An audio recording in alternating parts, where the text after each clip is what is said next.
সুপ্রিয় দর্শক, আসসালামু আলাইকুম। আপনাদের সবাইকে স্বাগত জানাচ্ছি এখনকার আলোচনায়। আপনাদের সঙ্গে আছি আমি সিরাজুল ইসলাম। দর্শক, খুবই গুরুত্বপূর্ণ কিছু খবর আছে। যেমন সৌদি পররাষ্ট্রমন্ত্রী প্রিন্স ফয়সাল বিন ফারহান তিনি বলেছেন সৌদি আরব আর নিরাপত্তার ক্ষেত্রে আমেরিকার উপর নির্ভর করবে না। তিনি এর কারণ ব্যাখ্যা করেছেন, আমি পরে আসবো সে কারণে। এপাশে মার্কিন কংগ্রেসে গুরুত্বপূর্ণ ঘটনা ঘটেছে। ইসরায়েলকে সামরিক ও অর্থনৈতিক সহায়তা বন্ধ করার ব্যাপারে খোদ রিপাবলিকান দলের একজন কংগ্রেসম্যান প্রতিনিধি পরিষদে বিল এনেছিলেন। সেই বিলের পক্ষে, অর্থাৎ ইসরায়েলকে সহযোগিতা বন্ধ করার ব্যাপারে ডেমোক্র্যাট দলের 104 জন ভোট দিয়েছেন। অর্থাৎ ডেমোক্র্যাট দলের প্রায় অর্ধেক কংগ্রেসম্যান এই বিলের পক্ষে ভোট দিয়েছে, অর্থাৎ ইসরায়েলকে সহযোগিতা বন্ধের পক্ষে ভোট দিয়েছে। আমেরিকার রাজনীতিতে এটি বিরাট বড় পরিবর্তন। এপাশে মার্কিন প্রেসিডেন্ট ডোনাল্ড ট্রাম্প বলেছেন যে ইরানের সেতু এবং বিদ্যুৎ অবকাঠামোতে হামলা করে সব ধ্বংস করে দেবে। এর জবাবে ইরানের সামরিক বাহিনী বলেছে আমেরিকা যদি এই ধরনের হামলা চালায় তাহলে মধ্যপ্রাচ্যে ইরানের কোনো সামরিক ঘাঁটির আর বিন্দু বিসর্গ অস্তিত্ব থাকবে না। এমনভাবে ধ্বংস করা হবে যেন মনে হবে যে কখনো মধ্যপ্রাচ্যে আমেরিকার কোনো ঘাঁটি ছিল না। প্রশ্ন আসছে, ইরান কি দিয়ে এই কাজ করবে? এরই একটা জবাব আমি কিছুক্ষণ আগে পেলাম। ইরান নাকি বিশাল সাইজের ক্লাস্টার বোমা ব্যবহার করতে যাচ্ছে, যা ব্যবহার করলে একটা বোমা বিরাট এরিয়া একদম কমপ্লিটলি ধ্বংস করে দিতে সক্ষম। একটা বোমার ভিতরে অন্তত 500 থেকে 600 ছোট বোমা থাকে। ইরান তাই ব্যবহার করতে যাচ্ছে এবং ইরানের যুদ্ধের নীতিতেও পরিবর্তন আসতে যাচ্ছে। সুপ্রিয় দর্শক, এখনকার ভিডিওতে আমি এই সব বিষয় নিয়ে আলোচনা করব। এর সাথে আর একটা বিষয় থাকবে। মার্কিন ভাইস প্রেসিডেন্ট জেডি ভ্যান্স বলেছেন ইসরায়েলের কিছু লোক আমেরিকার ভিতরে এই প্রচারণা চালিয়েছিল যেন আমেরিকা ইরানের সাথে চুক্তি না করে, যুদ্ধ চালিয়ে যায়। জেডি ভ্যান্সের এই বক্তব্য কিন্তু খুবই গুরুত্বপূর্ণ মার্কিন এবং ইসরায়েল সম্পর্কের ব্যাপারে, বিশেষ করে যখন রিপাবলিকান দল ক্ষমতায়, যারা ইহুদিদের পক্ষে বিশেষভাবে দরদি বলে মনে করা হয়, তাদের পক্ষ থেকে এই বক্তব্য এটা অত্যন্ত গুরুত্বপূর্ণ। কেন গুরুত্বপূর্ণ আমি আশা করি শেষ দিকে বিশ্লেষণ করব। তো দর্শক, চলুন আমরা বিস্তারিত আলোচনায় চলে যাই। আশা করি এই আলোচনা ভালো লাগবে। আর যদি ভালো লাগে তাহলে আপনারা সবাই লাইক, কমেন্ট, শেয়ার করবেন। যারা নতুন ভিডিও দেখছেন কিন্তু চ্যানেলটি সাবস্ক্রাইব করেননি, তারা সাবস্ক্রাইব করতে পারেন এবং চ্যানেলটির অগ্রগতি উন্নয়নে আপনারা সবাই যার যার জায়গা থেকে বিশেষ ভূমিকা পালন করতে পারেন। দর্শক, চলুন এবার আমরা বিস্তারিত আলোচনায় চলে যাই। সর্বপ্রথম যে বক্তব্য আমি দিয়েছি, আলোচনাটা এনেছি, সেটি হচ্ছে যে সৌদি পররাষ্ট্রমন্ত্রী প্রিন্স ফয়সাল বিন ফারহান তিনি একটা বক্তব্য দিয়েছেন, যে বক্তব্য একেবারে বিশ্ব রাজনীতিতে ঝড় বয়ে গেছে। তিনি নাকি বলেছেন যে সৌদি আরব নিরাপত্তার জন্য আর আমেরিকার উপরে নির্ভর করবে না। কারণ তিনিই ব্যাখ্যা করেছেন, কারণ যে আমেরিকা নিজেদের ঘাঁটি রক্ষা করতে পারছে না, সেই আমেরিকা সৌদি আরবের নিরাপত্তা কিভাবে দেবে? আমি শুরুতে একটা কথা বলেছি, নাকি বলছি এই কারণে, আমি যে জায়গা থেকে প্রিন্স ফয়সাল বিন ফারহানের বক্তব্য শুনলাম সেটা ছিল আরবিতে। আমি আরবিটা যেহেতু বুঝি না, আরবি অর্থ, সেই কারণে আমি একদম সরাসরি বলতে পারছি না যে এটা তিনি বলেছেন। বাট সেই বক্তব্যের ইংরেজি অনুবাদ ছিল এটা, যার কারণে নাকি বলেছি। আবার আমি সেই আরবিটুকু যে কোনোভাবে অনুবাদ করে কোনোভাবে আমি শুনবো সেই সময় বা সেই সুযোগ আমি পাইনি। তবু ইংরেজি অনুবাদের উপর ভিত্তি করে আমি বলছি, সৌদি পররাষ্ট্রমন্ত্রী প্রিন্স ফয়সাল বিন ফারহান এই কথা বলেছেন এবং তিনি কেন এটা বলছেন তার তো কারণ ব্যাখ্যা করেছেন যে আমেরিকা যেহেতু নিজেদের ঘাঁটি রক্ষা করতে পারছে না, সেক্ষেত্রে তারা সৌদি আরবের নিরাপত্তা কি দেবে? অতএব তাদের উপর নিরাপত্তার ব্যাপারে আর রিলাই করার কোনো প্রশ্ন নেই। তাহলে সৌদি আরব কার উপর ভরসা করবে? এই প্রশ্ন যেমন আসছে, তেমনি একথাও অবধারিতভাবে বলতে হবে যে তাহলে ইরানের সাথে আমেরিকার যে যুদ্ধ, এবং তার সাথে তো ইসরায়েল জড়িত ছিল, এই যে বিরাট বিশাল যুদ্ধ, এই যুদ্ধে আরব রাষ্ট্রগুলো কি বুঝে গেছে যে আমেরিকা এখানে পরাজিত হতে চলেছে, এবং ইরান কি আসলে মধ্যপ্রাচ্যের তথা সারা বিশ্বের রাজনীতি, সামরিক নীতি এবং কৌশলগত যে সমীকরণ ছিল সেগুলো পরিবর্তন করে দিল? এই প্রশ্ন আমি আপনাদের কাছেই রাখলাম, আপনারা জবাব দিতে পারেন কমেন্টের মাধ্যমে। আর আমি একটু বলি যে অবশ্যই পরিবর্তন করে দিয়েছে বলে আমি মনে করি, কারণ সৌদি আরবের মতো দেশ যারা যুগের পর যুগ আমেরিকার এই নিরাপত্তার উপর ভরসা করেছে, আমেরিকার সিকিউরিটি আমব্রেলার আন্ডারে ছিল, সেই সৌদি আরব যখন এই কথা বলছে, তখন এতে কোনো সন্দেহ নেই যে আমেরিকা এখানে পরাজিত হতে যাচ্ছে এবং এই যুদ্ধের ভেতর দিয়ে বিশ্বের চালচিত্র বদলে গেছে। এখন এখানে প্রথম যে প্রশ্ন রেখেছিলাম যে আমেরিকার নিরাপত্তার উপর যদি সৌদি আরব ভরসা না করে, তাহলে কার নিরাপত্তার উপরে তারা ভরসা করবে এবং কি করতে যাচ্ছে সৌদি আরব? তাহলে এখানে দুটো ব্যাপার আছে। একটা ব্যাপার হচ্ছে যে ইরান সরাসরি নিজস্ব প্রযুক্তি, নিজস্ব ক্যাপাসিটিতে আমেরিকাকে প্রধানত কোণঠাসা করে ফেলেছে, এতে কোনো সন্দেহ নেই। তবে ইরানের এই সামরিক প্রযুক্তি এবং কৌশলের সাথে রাশিয়া এবং চীনের একটা সম্পর্ক আছে, জড়িত থাকার প্রশ্ন আছে, এবং তাদের প্রযুক্তি এখানে যুক্ত আছে বলে মনে করা হয়। তাহলে সৌদি আরব কি ইরানের কাছ থেকে অস্ত্র কিনতে যাচ্ছে? রাশিয়ার কাছ থেকে, চীনের কাছ থেকে? আসলে কি করতে যাচ্ছে? এটা মোটামুটি ভাবে ধরেই নেওয়া যায় যে রাশিয়া এবং চীনের কাছ থেকে সৌদি আরব অস্ত্র কিনবে এবং সম্পর্কের প্যাটার্নটা কিন্তু সেই দিকে যাচ্ছে। ইরানের কাছ থেকে অস্ত্র কিনবে কিনা এটা এখনো নিশ্চিত নয়। তবে একটা বিষয় পরিষ্কার যে ইরানের কাছ থেকে যদি সৌদি আরব অস্ত্র নাও কেনে, তাহলেও একটা কাজ করবে, সেটা হচ্ছে ইরানের সাথে এমন একটা সম্পর্ক তৈরি করবে যে সম্পর্কের প্রেক্ষাপটে ইরান এবং সৌদি আরব একে অপরের প্রতি ওয়াদাবদ্ধ থাকবে, অঙ্গীকারবদ্ধ থাকবে যে একে অপরের অভ্যন্তরীণ ব্যাপারে হস্তক্ষেপ করবে না এবং একে অপরের বিরুদ্ধে আগ্রাসন চালাবে না।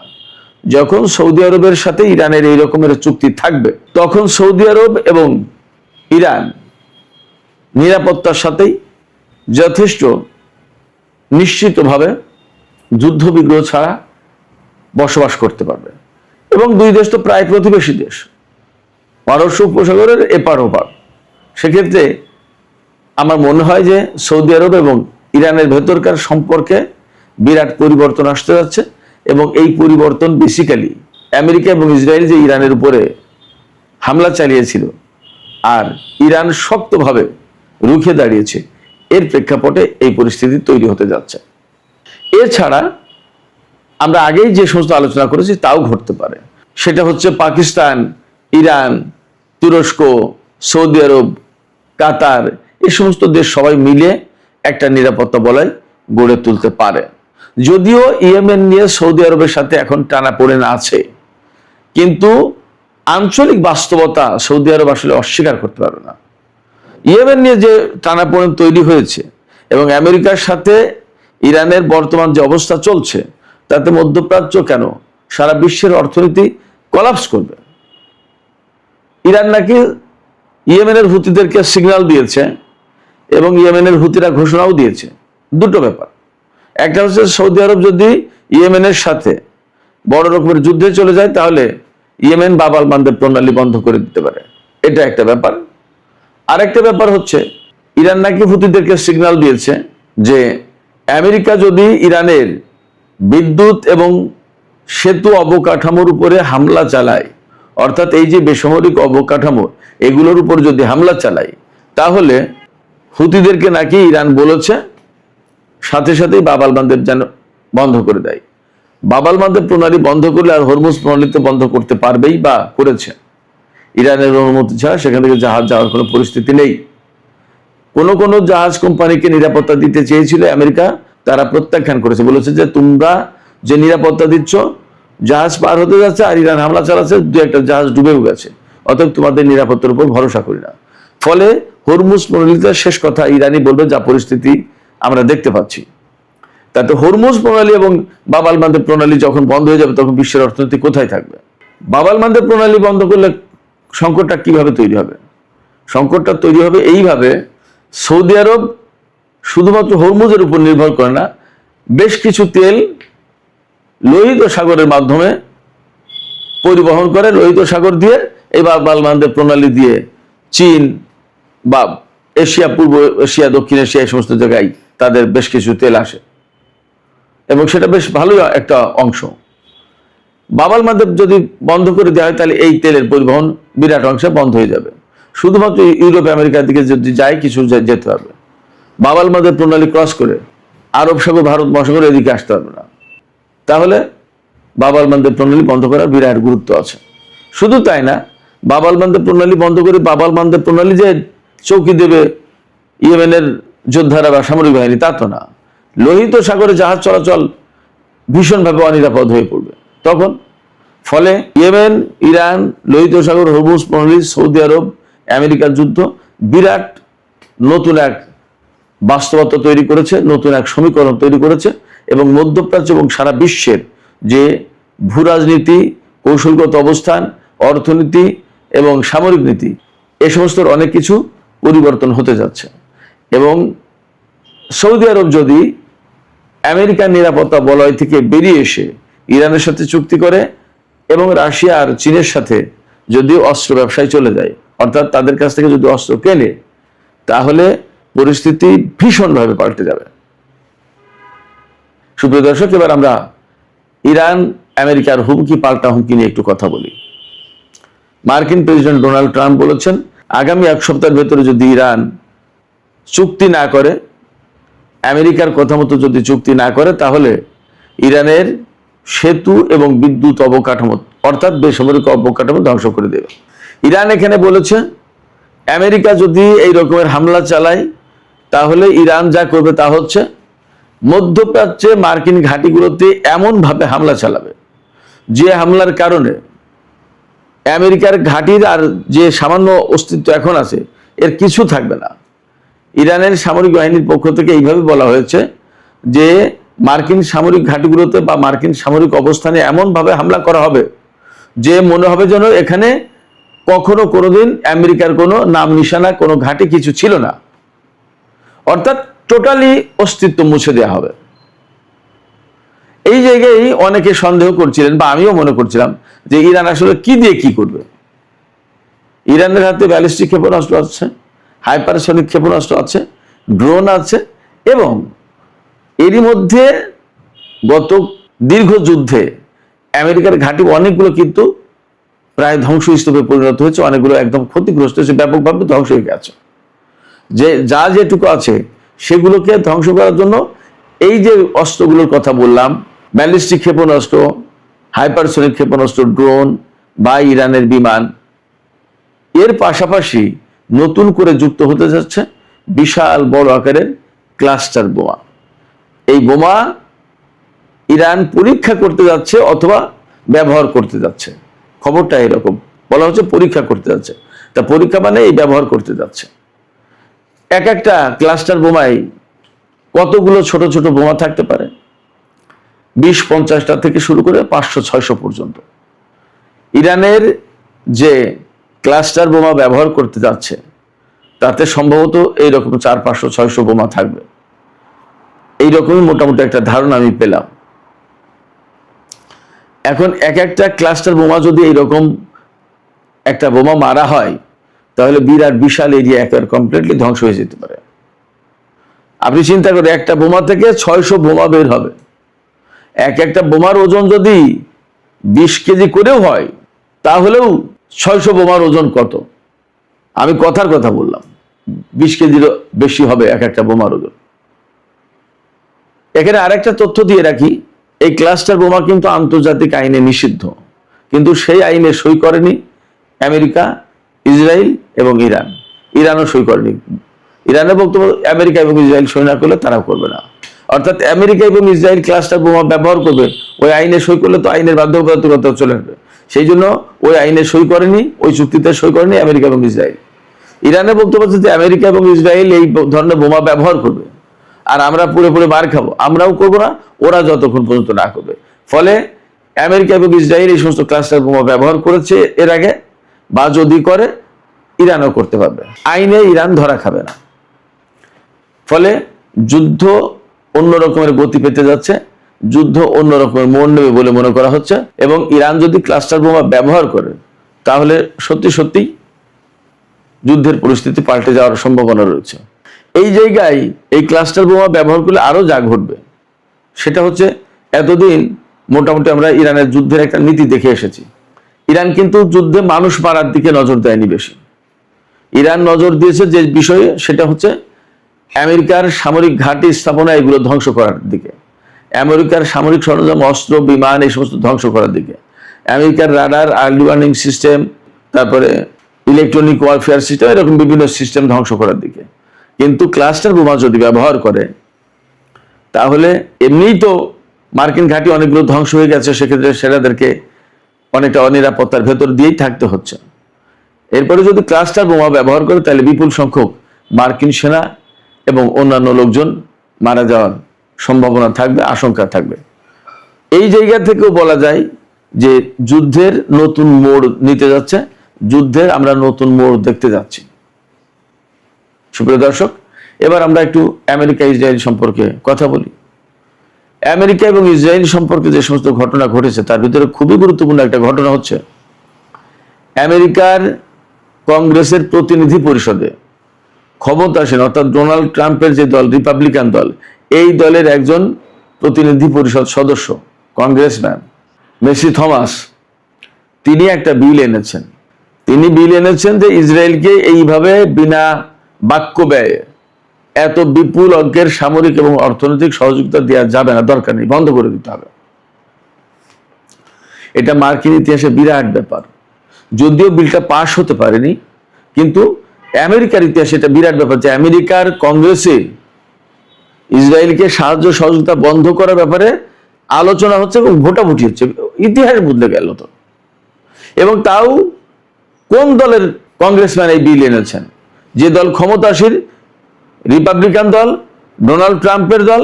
এবং এই রিপাবলিকান দল বলা হয় যে ইসরায়েলের প্রতি বেশি নমনীয়, বেশি সফট, ইসরায়েলের প্রতি তাদের দরদ ভালোবাসা বেশি। সেই দলের পক্ষ থেকে আজকে এই বিল আনা হলো। এটা ইতিহাস বদলে যাওয়ার মতো ঘটনা। সেই বিল যদিও পাশ হয়নি, কিন্তু ভোটাভুটিতে দেখা গেছে ডেমোক্র্যাট দলের 104 জন সদস্য এই বিলের পক্ষে ভোট দিয়েছে, অর্থাৎ ইসরায়েলকে সাহায্য সহযোগিতা বন্ধ করতে হবে এই বিলের পক্ষে ভোট দিয়েছে, এই কথার পক্ষে ভোট দিয়েছে 104 জন ডেমোক্র্যাট সদস্য। মার্কিন প্রতিনিধি পরিষদে 212 জন ডেমোক্র্যাট সদস্য আছে, তার ভিতরে 104 জন, প্রায় অর্ধেক, ইসরায়েলকে সাহায্য সহযোগিতা না দেওয়ার পক্ষে।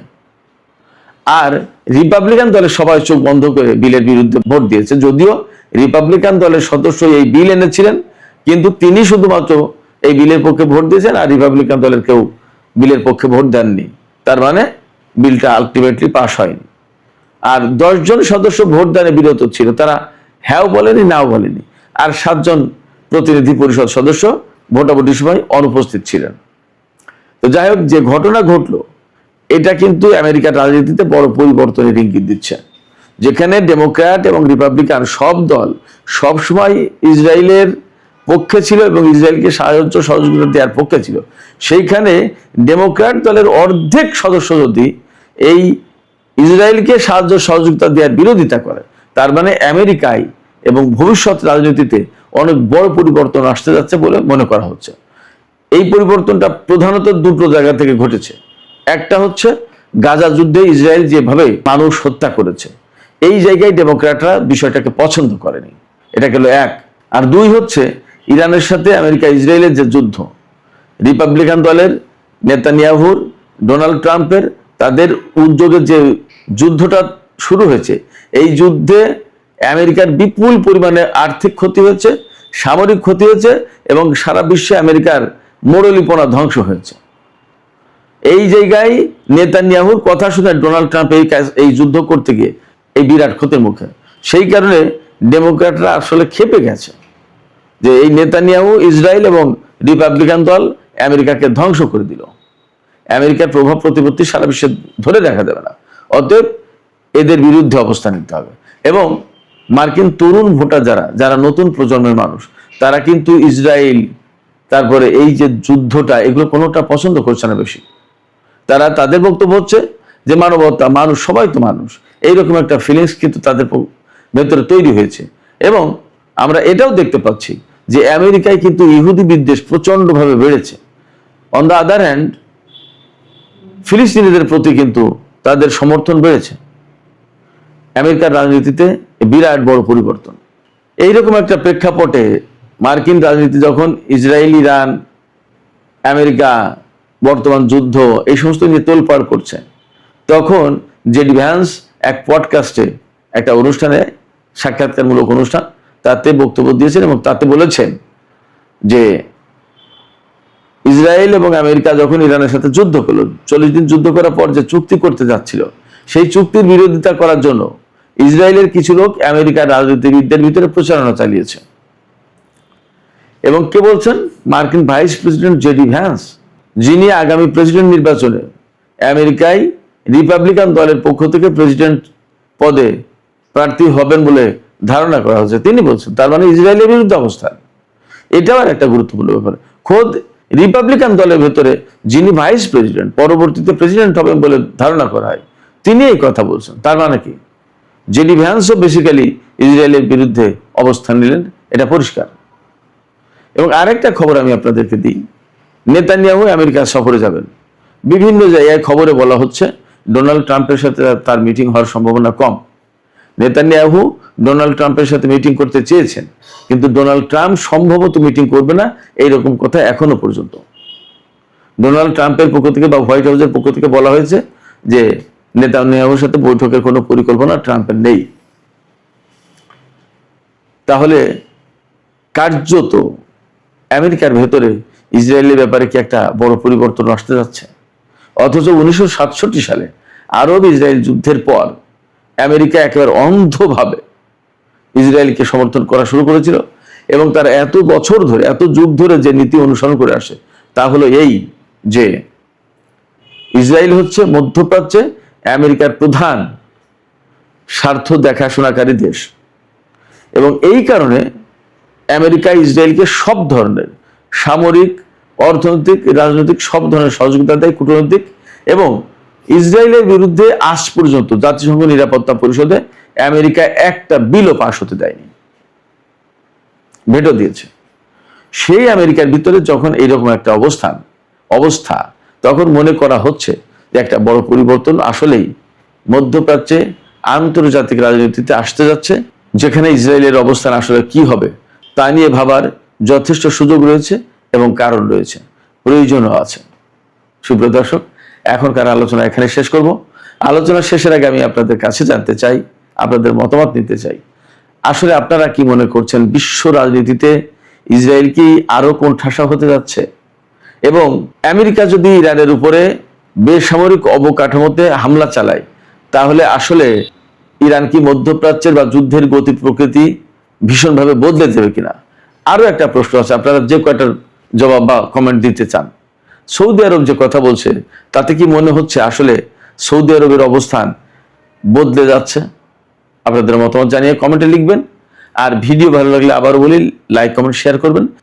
এবং এখানে আমি আরেকটি কথা বলে রাখি, আমরা আরেকটি নতুন চ্যানেল খুলেছি, গতকালকেও বলেছিলাম, আজকেও বলি। সেটার নাম হচ্ছে টক উইথ সিরাজ ইনসাইট। সেখানে এশিয়া, দক্ষিণ এবং দক্ষিণ পূর্ব এশিয়ার পলিটিক্স, ভূ রাজনীতি, কৌশলগত বিষয়, অর্থনীতি, ব্যবসা বাণিজ্য ইত্যাদি নিয়ে আলোচনা করা হচ্ছে। আপনারা এই চ্যানেলটির দিকে একটু নজর দিতে পারেন। এই অঞ্চলের খোঁজ খবর যারা আপনারা জানতে ইচ্ছুক এবং খুবই ইন্টারেস্টিং, যেমন আজকেই একটা আলোচনা করেছি, পাকিস্তানের বেলুচিস্তান নাকি স্বাধীন হয়ে যাচ্ছে, ভারতের গণমাধ্যম খবর দিচ্ছে। আসলে ঘটনা কি? সত্যিই কি ব্যাপারটা তাই? এবং যদি তাই হয় তাহলে ভারত, চীন, পাকিস্তান এদের সুবিধা অসুবিধা, স্বার্থ এগুলো কি হবে? সুন্দর আলোচনা, আপনারা শুনতে পারেন। এবং ওই চ্যানেলটিও আপনারা সাবস্ক্রাইব করে একটু ডেভেলপমেন্টের জন্য ভূমিকা রাখেন। সুপ্রিয় দর্শক, আপনারা সবাই অনেক অনেক ভালো থাকুন। আল্লাহ হাফেজ।